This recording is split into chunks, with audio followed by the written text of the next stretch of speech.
राधे राधे, जय माता की भक्तों।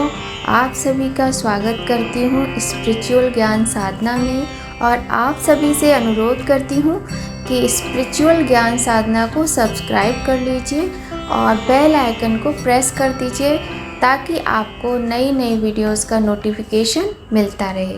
भाद्रपद माह के कृष्ण पक्ष की षष्ठी को यह पर्व भगवान श्री कृष्ण के ज्येष्ठ भ्राता श्री बलराम जी के जन्मोत्सव के रूप में मनाया जाता है। इसी दिन श्री बलराम जी का जन्म हुआ था। जय माता की, राधे राधे। कैसे हैं आप सभी लोग? आशा करते हैं सभी लोग बहुत अच्छे होंगे। बताने के लिए कमेंट में जय माता की, राधे राधे अवश्य ही लिखिएगा। तो भक्तों, आज की वीडियो में हम आपको हल षष्ठी यानी हरछठ व्रत की कथा सुनाएंगे। और हरछठ का व्रत प्रत्येक वर्ष भादों के महीने में कृष्ण पक्ष की षष्ठी तिथि को मनाया जाता है। कहा जाता है इस दिन भगवान श्री कृष्ण के बड़े भाई यानी बलराम जी का जन्म हुआ था। तो माताएं बहनें अपने संतान की सुरक्षा के लिए, उनके दीर्घायु के लिए, उनके उन्नति के लिए, उनके अच्छे भविष्य की कामना के लिए हरछठ का व्रत करती हैं। और साथ ही जो निसंतान दंपति होते हैं वो भी पुत्र की कामना से संतान की प्राप्ति के लिए इस व्रत को बहुत ही सुंदर तरीके से करते हैं। तो हरछठ को हल षष्ठी, कमर छठ के नाम से भी जाना जाता है। वर्ष 2024 में हरछठ का व्रत 24 अगस्त 2024 को मनाया जाएगा। दिन रहेगा शनिवार का।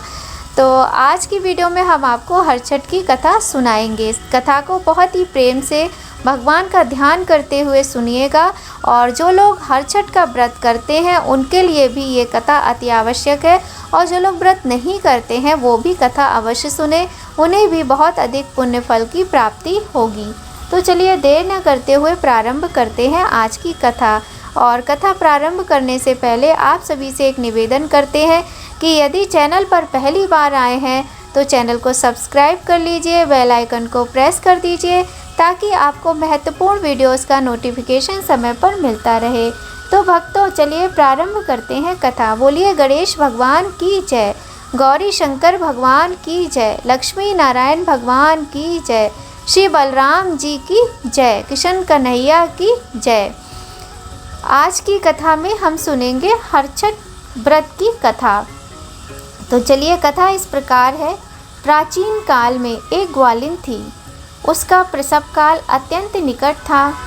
एक ओर वह प्रसव से व्याकुल थी तो दूसरी ओर उसका मन गौरस बेचने में लगा हुआ था। मतलब वह ग्वालिन थी तो दूध दही बेचने का कार्य वह करती थी।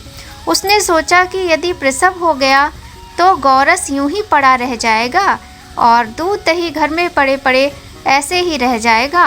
अगर वह बेच देगी तो कुछ धन ही मिल जाएगा। यह सोचकर उसने दूध दही के घड़े सिर पर रखे और बेचने के लिए चल दी। किंतु कुछ दूर पहुंचने पर उसे असहनीय प्रसव पीड़ा हुई। वह एक झरबेरी की ओट में चली गई और वहां एक बच्चे को जन्म दिया। वह बच्चे को वहीं छोड़कर पास के गांव में दूध दही बेचने चली गई। संयोग से उस दिन हल षष्ठी थी। गाय भैंस के मिश्रित दूध को केवल भैंस का दूध बताकर उसने सीधे साधे गांव वालों में बेच दिया। उधर जिस झरबेरी के नीचे उसने बच्चे को छोड़ा था उसके समीप ही खेत में एक किसान हल जोत रहा था। अचानक उसके बैल भड़क उठे और हल का फल शरीर में घुसने से वह बालक मर गया। इस घटना से किसान बहुत दुखी हुआ, फिर भी उसने हिम्मत और धैर्य से काम लिया। उसने झरबेरी के कांटों से ही बच्चे के चिरे हुए पेट में टाँके लगाए और उसे वहीं छोड़कर चला गया। कुछ देर बाद ग्वालिन दूध बेचकर वहां आ पहुंची। वैसे बच्चे की ऐसी दशा देखकर उसे समझते देर नहीं लगी कि यह सब उसके पाप की सजा है। वह सोचने लगी, यदि मैंने झूठ बोलकर गाय का दूध न बेचा होता और गांव की स्त्रियों का धर्म भ्रष्ट न किया होता तो मेरे बच्चे की यह दशा ना होती। अतः मुझे लौटकर सब बातें गांव वालों को बताकर प्रायश्चित करना चाहिए। ऐसा निश्चय कर वह उस गांव में पहुंची जहां उसने दूध दही बेचा था। वह गली गली घूमकर अपनी करतूत और उसके फलस्वरूप मिले दंड का बखान करने लगी। तब स्त्रियों ने स्वधर्म रक्षार्थ और उस पर रहम खाकर उसे क्षमा कर दिया और आशीर्वाद दिया।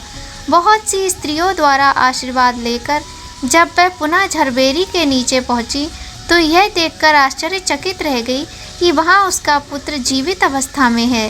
तभी उसने स्वार्थ के लिए झूठ बोलने को ब्रह्म हत्या के समान समझा और कभी झूठ ना बोलने का प्रण लिया। तो यह थी हरछठ व्रत की पौराणिक कथा। और कहा जाता है कि हरछठ के व्रत में गाय के दूध का, दही का और घी का प्रयोग वर्जित होता है। भैंस के दूध दही का प्रयोग किया जाता है और गाय के दूध दही का प्रयोग, यहाँ तक कि गाय के घी का प्रयोग भी इस पूजा में नहीं किया जाता है। और प्रत्येक स्त्री के लिए, प्रत्येक माँ के लिए ये व्रत बहुत ही ज़्यादा महत्वपूर्ण होता है। आज की कथा आपको अच्छी लगे तो एक लाइक अवश्य कर दीजिएगा और चैनल पर अगर पहली बार आए हैं तो चैनल को सब्सक्राइब कर लीजिए, बेल आइकन को प्रेस कर दीजिए। वीडियो थोड़ा भी अच्छा लगे लाइक करके शेयर भी कर दीजिए। ऐसी ही सुंदर त्योहारों की कथाएं हम आपके लिए प्रतिदिन लेकर आते हैं। यदि आप अपना कोई सुझाव देना चाहते हैं तो अवश्य ही दीजिएगा। साथ ही हम आपको कुछ महत्वपूर्ण बात बताना चाहते हैं, जैसे आज हरछठ का व्रत है। आप सभी को हरछठ के व्रत की बहुत सारी शुभकामनाएं। और साथ ही आपको इस व्रत में ध्यान रखना है कि आपको चीनी का प्रयोग भी नहीं करना है। हल्का जुता जो भी अनाज होता है, जो भी खाद्य पदार्थ होता है हल्का जुता हुआ, उसका प्रयोग आज के व्रत में वर्जित होता है। यदि गांव में माताएं हमारी व्रत रखती हैं तो आज के दिन वो खेतों पर भी नहीं जाती हैं। चीनी भी वर्जित होती है और गाय का दूध दही भी वर्जित होता है आज के दिन।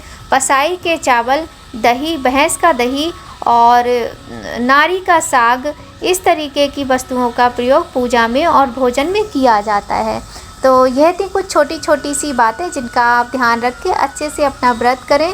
तो चलिए वीडियो यहीं पर समाप्त करते हैं। मिलते हैं आपसे बहुत जल्द एक नए वीडियो में, नई कहानी, नई जानकारी के साथ। तब तक सभी लोग खूब खुश रहिए, प्रसन्न रहिए, स्वस्थ रहिए, अपना और अपने अपनों का ख्याल रखिए। और हाँ, जय माता की राधे राधे कमेंट में लिखना बिल्कुल भी मत भूलिएगा। जय माता की राधे राधे। आप सभी को एक बार फिर से हल षष्ठी हरछठ व्रत की हार्दिक शुभकामनाएं।